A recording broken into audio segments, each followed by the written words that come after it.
Okay, I'm right here in Capernaum in Israel. I've got a YouTube video teaching for you today. Be sure to give us a thumbs up, smash that bell for notifications. And this is really interesting. One of the things I found very intriguing years ago when I first came to Israel was the fact that when you look at anything that was Jewish, that was made in, let's say we're at a Jewish synagogue that's from the 5th century, then you will notice that when they would begin to put motifs on, or what we call on the facades of like the limestone, the colonnades, etc., there was always specific designs, and there were things that you will not see. Now, right over here on the right, I want you to look at that. That is a column stone marker from the ancient trade route called the Via Maris, which stretches along the Mediterranean Sea from modern-day Egypt to Syria. And in that inscription, if you translate it, it honors Roman Emperor Hadrian, who ruled from about 117, 138 AD, who was the son of Emperor Trajan, who was the emperor, the nephew of the Emperor Nerva. Here is the one that I thought was fantastic. I want you to look at that. I guarantee you most of you can tell me what that is. That is a representation of a menorah. However, if you look at it very carefully, and you're going to have to see 1, 2, 3, 4, 5, 6, 7. It's 7 stems.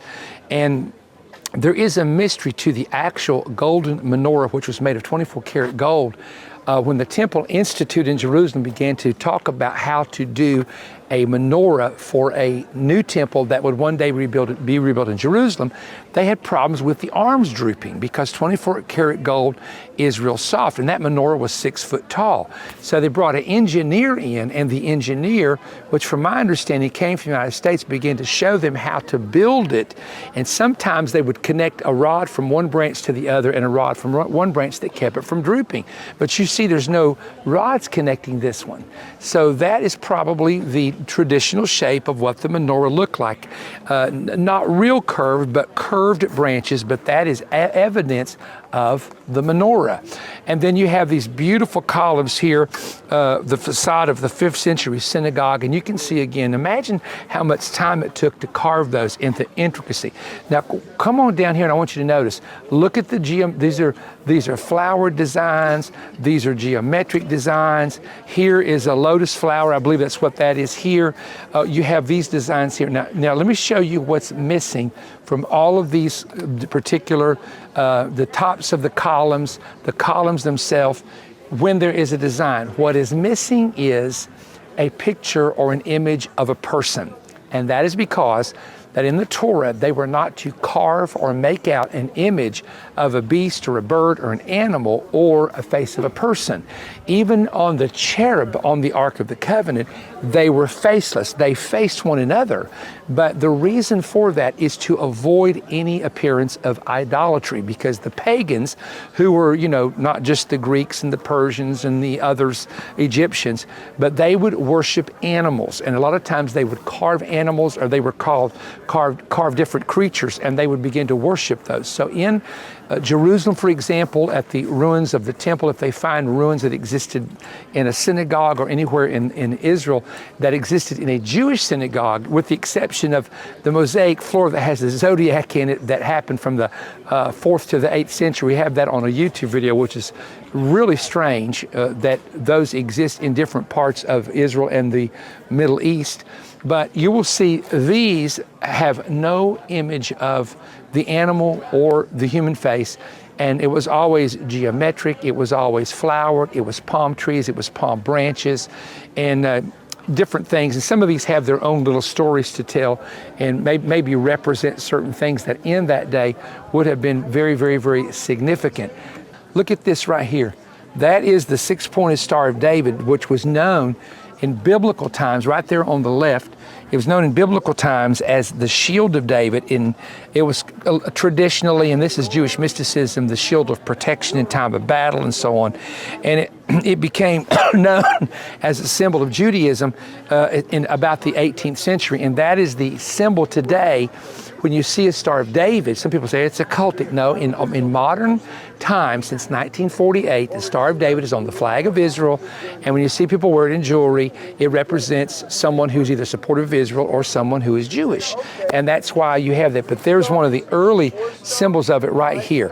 So very, very interesting that when you look at the ruins of these particular, and look here, way back in the back, there's all kinds of them, and these were once on the columns that were here in the city that dates back to that time. Someone said, what happened to a lot of this? Well, there were major earthquakes that happened in, I think, the 6th century. There was one that was in the 9th century, and some of these cities were completely decimated. The columns were thrown down back in that time, and so some of that was destroyed at that time. So thank you for joining me today. A little bit of teaching, some instruction, some purpose, some new information for a lot of you watching, but thank you for joining the YouTube channel. Stay in touch with us and keep watching for the special commercial which is coming up. This is Perry Stone. I am so excited to be able to present to you and your family two of the most exciting audio teachings that I have done in many years. Will Jesus Return by 2033, and the special teaching, The Soon Closing Out of the Church Age. Now, I want to talk for a moment and tell you that I'm not predicting the return of Christ in 2033, but I am saying to you that it is the most pivotal transitional date that we have encountered in our lifetime and in modern history. And I'm going to show you why that 2033 is the most important prophetic date in the prophetic cycle. And we're going to talk about God's calendar and God's timing and the events surrounding where we are going in the distant future. I also want to present to you a very special teaching, the soon closing out of the church age.